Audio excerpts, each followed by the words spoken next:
Welcome. This is Show and Share. I'm Sue Landay, and today I am with Artrell Williams, who joins us from Charleston, South Carolina. He's the founder and chief performance strategist for his fairly new consulting agency, Mokiva Learning. And sorry, we have a little reverb here. Artrell, you have been studying comedy for about 7 years. You're in an improv class right now, but have been doing improv for a long time in the training industry. And thank you for being here to share with us how you're using it, how we can use improv to get rid of the monotony and stop hearing ourselves talking. And I'd love to hear what you have to both share with us and some activities to take us through today. Welcome. Awesome. I appreciate the opportunity and thanks to everybody who's joined today. When Sue said I've been doing improv for a long time, I'm like, no, don't say that because I don't want to set the expectations too high. I am bad at improv, or at least the comedic technique and the art of that. And I only recently learned how bad I was when I decided to join a class. And so being in a class and knowing that there are a lot of strategies and techniques being used that we have no idea about, that helps me to know that there's a whole lot more for me to know about the art and technique of improv. But what we're going to talk about today isn't the comedic side of it, but more so how we can apply it in the learning environment. Because as Sue mentioned, we do improv on a regular basis. We probably have done some today, right? When we talk about just responding to something that we did not anticipate. If I asked you guys a question, you have to improvise an answer, and sometimes we've got canned answers, and sometimes you really have to think about what you're going to say next. What I'll talk about today has us delve into some of the principles and strategies of improv that help us with responsive learning and help us grow our conversation. So I'm going to go ahead and share my screen with you all. And I'd love to have a thumbs up from everybody who can see my screen right now. So for those that are familiar with the reaction tools that we have there, go ahead and hit that thumbs up because I just want to know who's actually here. The people who aren't showing themselves on camera, I can't see you if you have your thumb up, but if you hit the reaction, then even if your face is not there, there we go. I'm starting to see them. And I appreciate that because if any of you have ever had to deliver messages to people's whose faces you can't see, it's not an easy task at all. As We're Sue here with mentioned, I'm you. Artrell Williams. Awesome. As Sue mentioned, I'm Artrell Williams, and today we're going to talk a little bit about applied improv because many of you have heard about comedic improv and theatrical improv. In the chat, I'd love for you to throw any improv. If you've been there before, you can just say yes or no, but have you experienced improv before? And if you have done it, then put two yeses because I know some people have actually taken classes. Gordon mentioned earlier that he had a class in school. And so that lets me know that wherever he went to school is much cooler than where I went to school because we had nothing like that in any of the schools that I attended. But I do know of folks that have experienced improv on their educational journeys, whether it be to prepare them for debate teams or any of the other forms that you might find this. And I see from the chat there that we've got quite a few people who have actually performed it too. Yeah, the And yes, some that yes don't is even I'm like it. I'm Yes. surprised at that, Artrell, how many yes, I'm yeses we have. I'm really not because when I now that I'm in this class, it's full of people who teach stuff in some way, shape, or form. Trainers, teachers. For some reason, this is caught on as an art form that helps us in what we do, and rightfully so. Reading the room. So yes, it is about reading the room, and that's what we have to do in talent development. I'm assuming that a lot of you are something to do with trainer. We're on the trainer's warehouse session, and you're plugged into this community for some reason. So you totally understand the skills that are necessary when we talk about improv in the classroom. I'd love to know, and because there's so many of you that have actually done it, I'm curious as to what types of responses we're going to get. But from the entire group here, let's hear when you hear the word improv, what comes to mind. And you can type it, but don't send it. So I don't want to see any responses just yet. But go ahead and type when you hear the word improv, what comes to mind. Oh, somebody hit send. I'm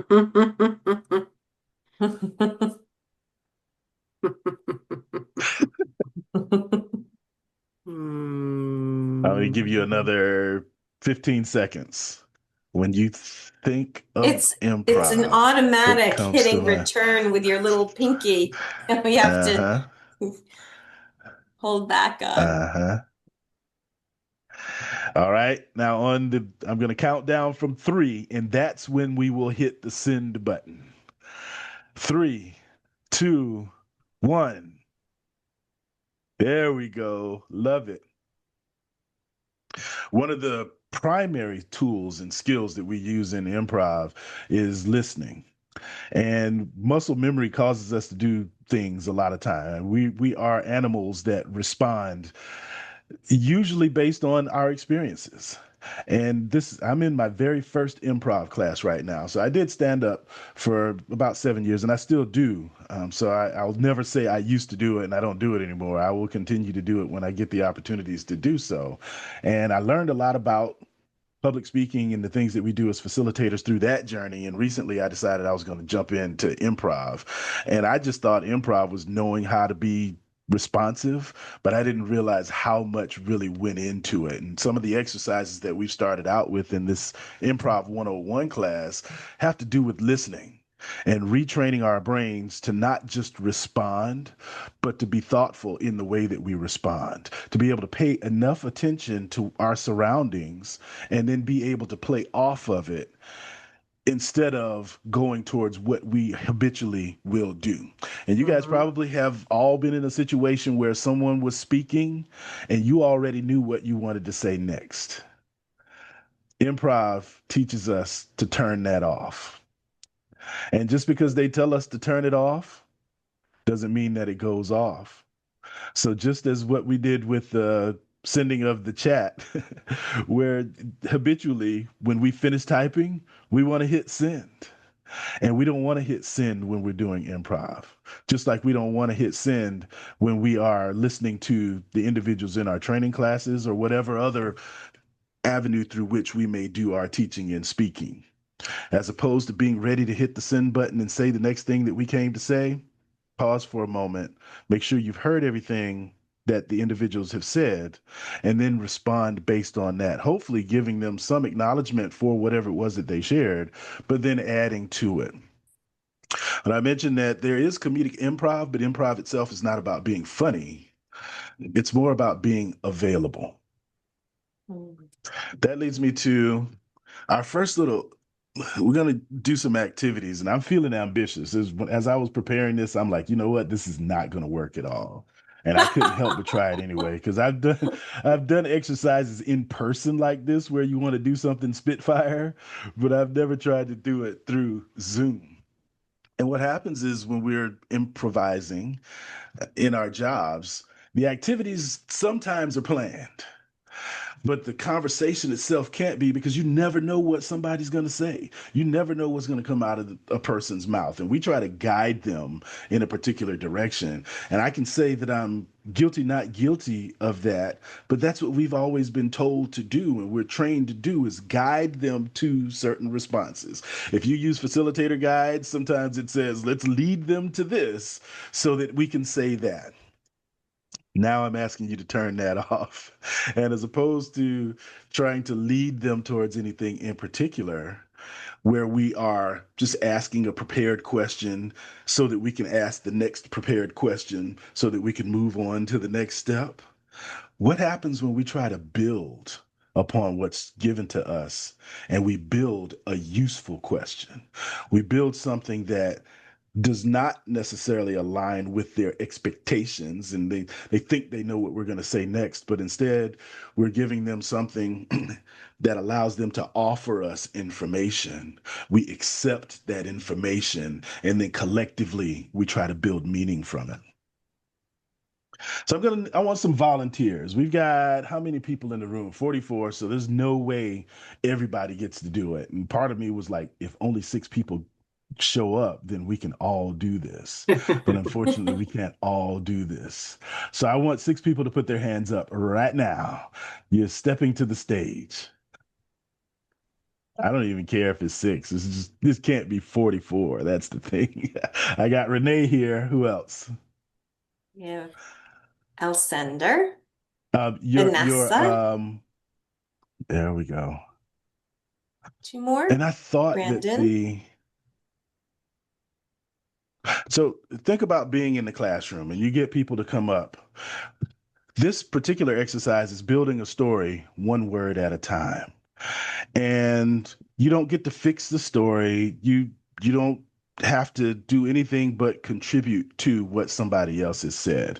And so the names that I have there, Sue, would you drop the list of names in the chat for us? Sure.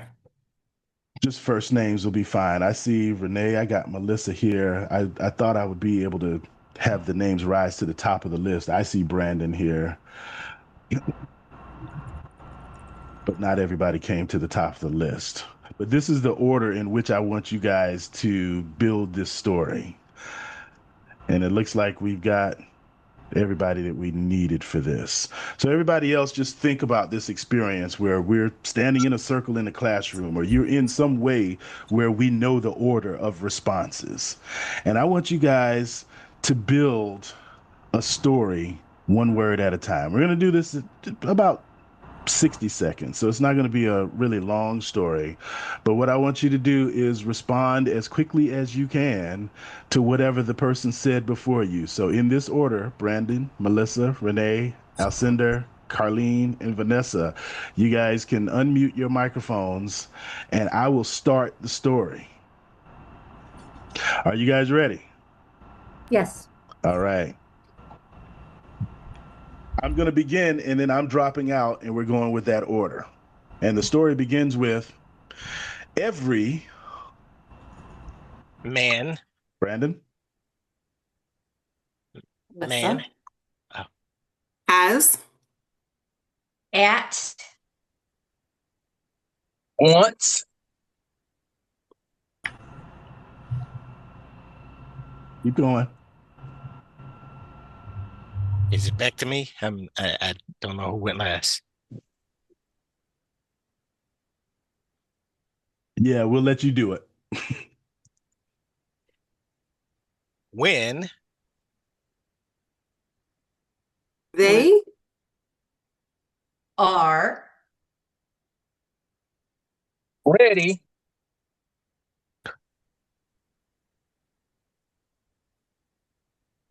Carlene.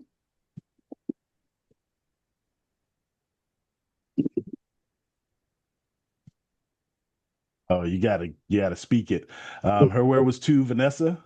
Tap We're dance. gonna speed it up a little bit. Keep going. Brandon, for Friends. And. family, Alcinda, family,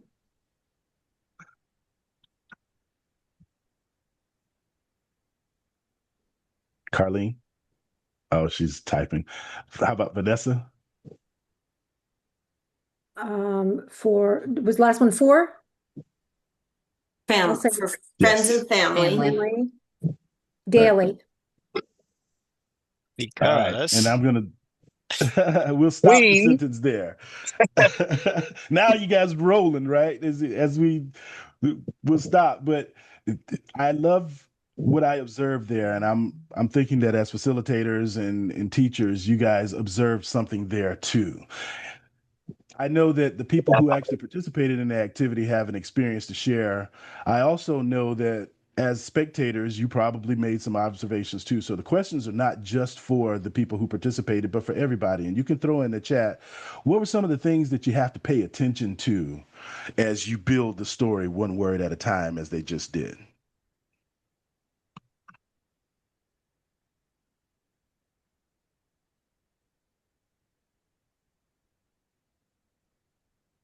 There's the Yes, listening yes, to each yes. other. Yeah. You say the entire story. We don't know what the story is, right? You have no idea what this other person is going to say or do. And in the classroom, it's often that way. At least we have a little bit of context when we're in the classroom, right? Because you will assume that if you're in a time management class, then whatever it is that the person says has something to do with time management. Whereas with the way we did the exercise just now, we had no idea what was going to unfold there. When we're in that time management class, we start to determine where we want to go next. We might know what questions we want to ask next. We might know how we want to guide the conversation. But when we do something like this, we have no idea whatsoever. So we have to pay a whole lot more attention. Melissa says we're listening for word tense, right? Because we want to make sure that what we say makes sense. And one of those principles that we use in comedy is that everything makes sense. There are no mistakes. We want to continue on. And if someone does something that doesn't necessarily align with where we thought it was going to go, you keep going. You move Mhm. forward anyway, and you can contribute to that. Just going back to the chat there, totally listening. We're looking for subjects and predicates because we're trying to make a sentence that includes the grammatical structure that we're familiar with. There's also a flow and an energy that comes along with it. And Susan says she's going to use it in the workshop because it's a great primer. This type of exercise is a great primer, especially when you're dealing with people who work in a very uptight situation. I've worked with engineers and finance folks, and sometimes we'll say, no offense to the engineers and finance folks. I hope they get offended. If they come back and listen to this video, yes, we struggle with communicating with you sometimes because the brains are a little bit different, right? I remember the first time I worked with a group of engineers and I asked them a question in the classroom, and everybody looked at me like I had two heads. And it took me about 6 months to realize what had happened. But in engineering classes, it's mostly lecture. They're mostly just sitting there hearing someone else deliver information, and they weren't accustomed to being asked questions and having to give responses in the classroom.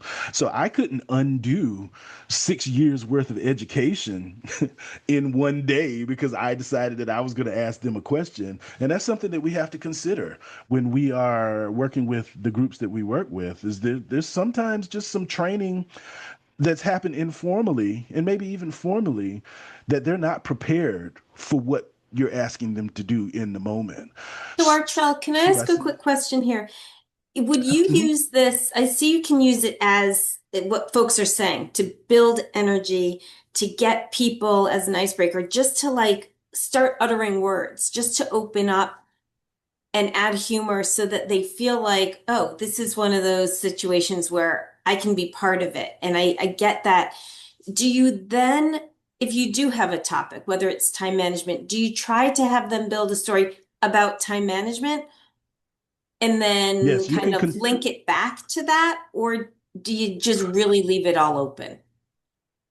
I would suggest contextualizing it as much as it can. You may even say, let's tell a story about yesterday's vacation, just, but because you don't want to leave it too wide open with most groups, you do want to steer it in that way by giving them that level of context, some level of So context. it also, I guess it depends on what your goal for your session is, how you Right, guide it and what prompts you start with. Yeah. right. All right. Should we For move on to creative number two? thinking, Oh, sorry. yes, we will. And for creative thinking, it's good to open it up if you want to do creative thinking, but sometimes with certain groups it's just a matter of getting them to be able to open up and show them that it's okay. And another principle that some of you have already mentioned is the yes and, which allows us to validate the response that someone gave us and then build upon it. So for this, we will use chat. And I saw somebody in the chat ask whether we could do this one word at a time with chat. This time we are actually going to use the chat for our response to this. And we're going to use yes and. I want you guys to think about planning a company retreat. There's no money. Money is not a factor in the situation. I do want one person to start us off, and I'm just going to call out if Gordon wouldn't mind, just because he's my friend now, and we met like 5 minutes before I met everybody else. But we're going to start planning this company retreat. Money's not a factor. Anything's on the table. So let's all, on Gordon's cue, start to begin yes-anding his response. So Gordon, go ahead and give us something first. I don't even care what it is. We're going to build upon that. Everybody flies in corporate jets. You can type it. You can type it.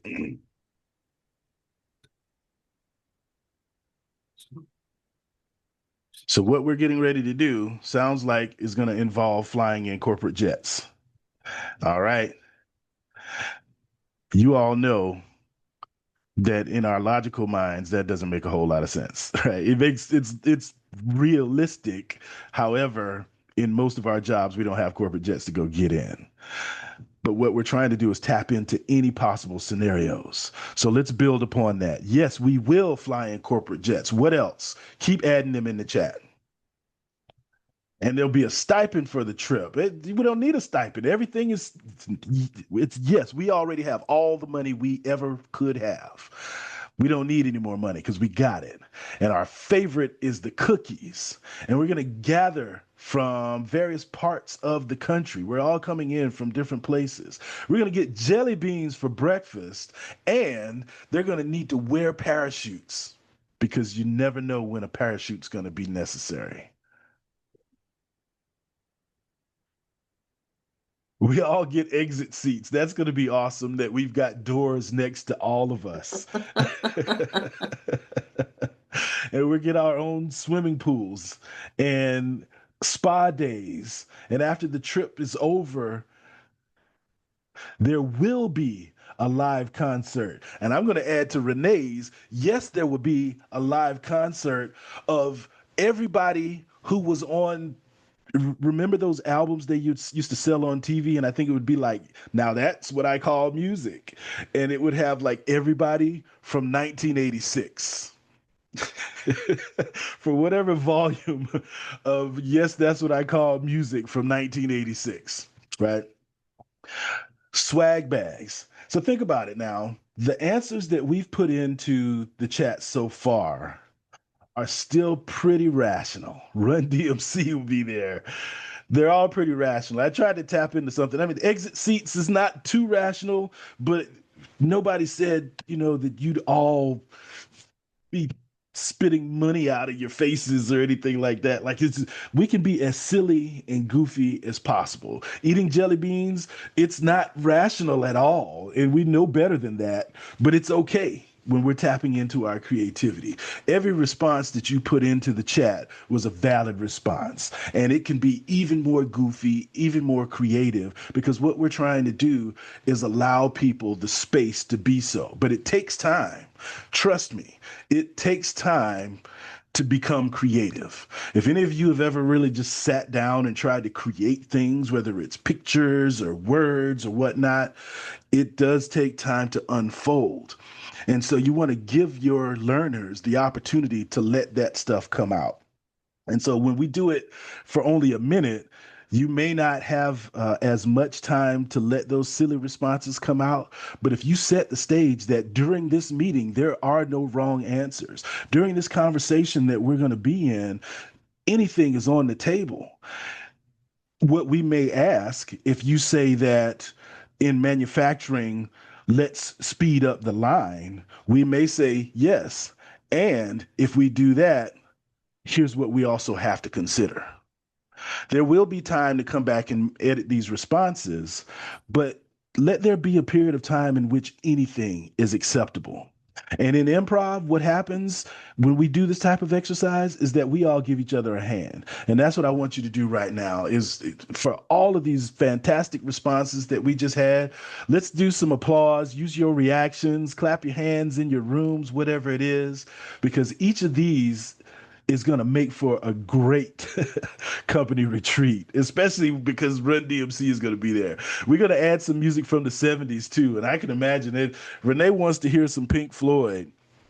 We're going to have one heck of a Artrell, just party. to kind of jump in again, if you don't mind. So I can see using Mhm. this for creativity, again, to open your minds. I can also see it in terms of kind of brainstorming leadership approaches or solutions, um, how we're going to work together, or I guess all of that could be brainstorming. But I sometimes I think of creativity as one thing, and I'm thinking about all of the other sorts of trainings and communication challenges or challenges that we have in an organization that we could apply this to as well. Absolutely. And that's the goal, because you bring this into a context where it's not the norm. And I've done this with manufacturing facilities. And you take these people who are like, okay, I thought we were going to be sitting down the whole time. And then you get them standing up in a circle, and then you make them tap into creativity. And the first 5 or 10 responses are all just very rational things. But by the end of it, we could be on Mars. We could all have our private jets. We would all be sitting by exit rows. And it just starts to flow to the degree where at a certain point you're like, all right, I need you to stop now, right? I noticed Renee. I see her on camera, and the thing that she's doing right now is helping with her creativity. Just the motion itself allows for her brain to be activated in a completely different way. And so if you've just got to get people to stand up and step, and we often will start, just shake your body out and allow yourself to be loose enough so that we can make room and set the environment for creativity, but also to let people know that it is okay if your answer isn't logical. Nora, I see your hand up. Yeah, I was Or is it noticing. just I was noticing with the okay? brainstorm piece, often when we try to do brainstorming, there's the yes, but people in the room. They're yes, but, yes, but. And you have to put that big old boundary on it and try to keep people from doing yes, but. But if we set the standard of yes, and, as opposed to yes, but, it could change that dynamic a little bit. It could slow down those yet buts people. It does. It does. All right. I know we have one more Another exercise. activity. We're almost at half past. Can we just do a show of hands if folks can stay on for another activity or some nods? All right. Let's And do I'll it. just talk We you are through this recording. one. If people need to go, they can. I see Kelsey has a hand up. Let's answer Kelsey's question, then jump into the third activity. Does that work for you, Archo? It does. Okay. Oh, Oh, she I was was saying just that she agreeing was that I agreeing. could stay. Sorry. Okay. Cool. Oh, got it. Thanks. Another exercise that you can use is beginning with the last word that you heard. And in lieu of, if you guys are staying, then we can do it. Sue, it's up to you. When you say Let's my do Zoom it. is going to cut us off, then it's Yeah, let's do all it. right. So No let me cutoff. let me get 6 more volunteers. You can use the hand raise feature there. 6 people who did not do it the first time. And I'm also just going to say, while people are pausing to raise their hands, that Artrell and I were talking about some different trainers' warehouse tools that can also kind of really be applied to improv, whether those are like fidget toys, where you have to make up a story about the toy and how it could be used aside from fidgeting, or or any other thing. The answer boards can be used for people to write answers on. Image cards, even thumb balls get people thinking and responding in different ways. So you don't need any tools at all. You just need people, or you can apply some of those resources and apply those to improv as well. Yes. Thank you. All One right. of Do the we have activities six that we do. hands? I don't see six hands, not on my screen. I got Renee and another Renee. Can we get a third Renee? That would be awesome. How We have many a Renees do we Brandon. actually have in the room? We have Brandon. All right. Renee. Frida? I should do Renee W. Do I need to write these down as well? It'll help just so we can keep track of who is going to speak next. Okay. You guys are going to We have speak 4. to one another. And we'll do this similarly to the way that we did it. Often, this is something that can just be in pairs. If you broke people up in pairs and had them do this thing. But the key is that you have to begin your sentence with the last word that you heard. We're going to pass the mic. And I've got the list of people in the chat there. So I see Renee W., Renee K., Brandon, Frida. We'll take Melissa. And I think that was all the volunteers that we had. If I missed anybody, just put your name in the chat. But we're going to allow you guys to say words, right?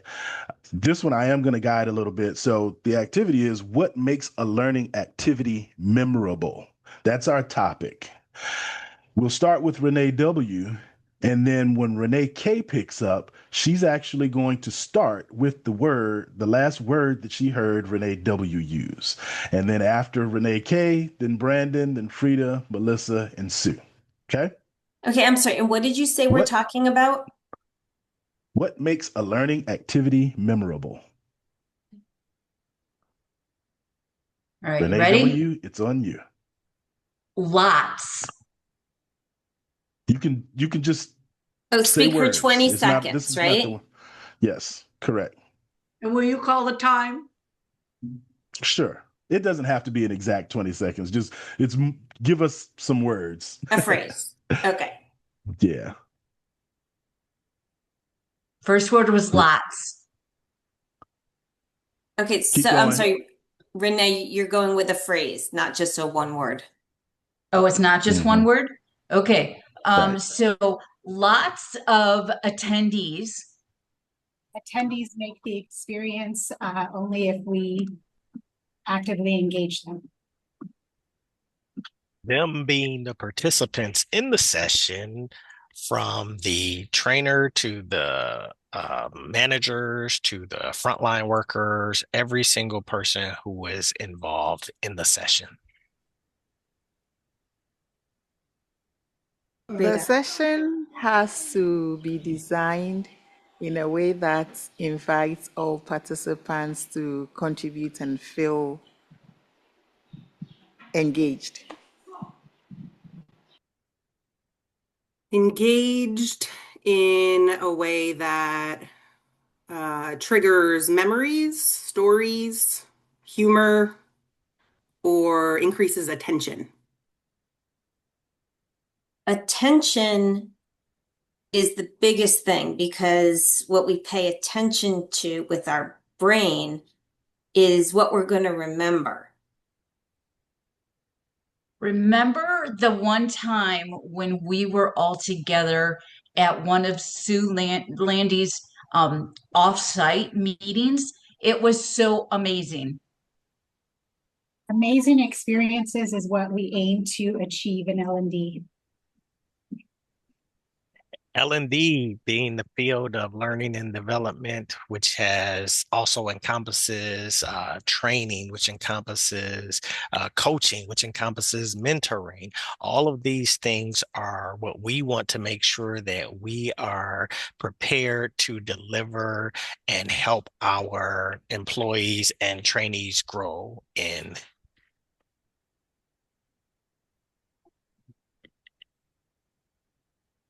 Sorry, I missed the last word. In. And in addition to growth of employees, L&D professionals have the duty to ensure that every intervention is directly linked to organizational outcomes. Outcomes give learners the space to connect new facts. The outcomes that we're looking for is for learners to connect new information or new facts to their own lives so that the information and experience feels meaningful. Meaningful, meaningful gatherings add emotion, and emotion also connects us to each other. Emotion connects us to the learning. Emotion is fun and it's effortless. Awesome. And we can stop there. So everybody give a round of applause. What did this force you to do differently as a listener? Listen to the last word. You have to keep listening. You can't come up with the next thing because you have to base it all on that last word. So you have context, and I love this one too. I saw Nora wrote like she likes the phrase. Yeah. More than the one word. Yeah. And Jessica says you have to pay closer attention to what is said. You can't even determine where you're going to go next because you don't know where you get to start. So it forces us to pay attention. And I think Go ahead. Oh, sorry about that. No, I was going to say from a participant side, I think it also allow it, you don't want to be a jerk for the person coming after you. So you're trying to actually structure it in a way that I like to think of it in a volleyball analogy. You're setting the person up by lobbing it so they can spike it when they come on. So you don't want to end on some kind of weird word or some weird note, but at the same time, you still want it to be, to make sense and flow well. So that was a little challenging from a participant standpoint. Yeah. And I'm glad you used that particular point because that's one of the things that I want to wrap it up with is that you're offering something to the next person. And so when you're considerate of that and you don't want to put something out there that they're not going to be able to do anything with, right? But we've given ourselves permission to be silly. We've given ourselves permission to be creative and not necessarily be judged by what we come up with, while at the same time being celebrated for what we said. Someone offered you something. And that as a facilitator allows us to be able to reflect the meaning itself, but it also does something for the learner because that breaks down, it helps with the psychological safety of it all so that they can ask the questions that are going to help you as a teacher ensure that they're understanding the concepts that you're presenting to them. Because that's the goal, right? None of you do your teaching just so people can walk away and fill out the survey saying you get a 5. What you're doing it for is so that they can learn something different and hopefully apply it. And so that application, when they start to create in their own minds and they formulate a question, that's gold because that lets you know that they're thinking about what you asked them to think about and they're starting to understand the application of it. It can be frustrating when we're not getting what we want. But once you give permission, then those frustration levels are actually going to be gems that they give us and they help us understand the needs of the learners that we may have in the room. So to top it all off, a better debrief is responsive, not random. If you listen, you're listening for keywords and sometimes even the last word in a way that you're not preparing your response before you've allowed the person to complete their thought. And then we want to treat those responses as material. They're not interruptions, but there's something that you can use to help that person who asked the question or made the statement and everybody else in the room who might have had the same thoughts. And then you let your words shape whatever the next concept is going to be. So with that, we're building from the answers that we receive by using yes and that brings us to the Sue part of the presentation. I think we can do Q&A here too, but there's some additional things that we wanted to share especially as it relates to ways that we can use Trainers Warehouse items for these types of activities. Back to you, Sue. Thanks. Artrell, that was awesome. Love those 3 activities and the thinking about how we can use them. Lots of applause for you. Look at that. Um, any questions? I know we are over the time. Good to stay on. I think Artrell is okay for a few minutes. What questions do you all have? Feel free to unmute yourselves.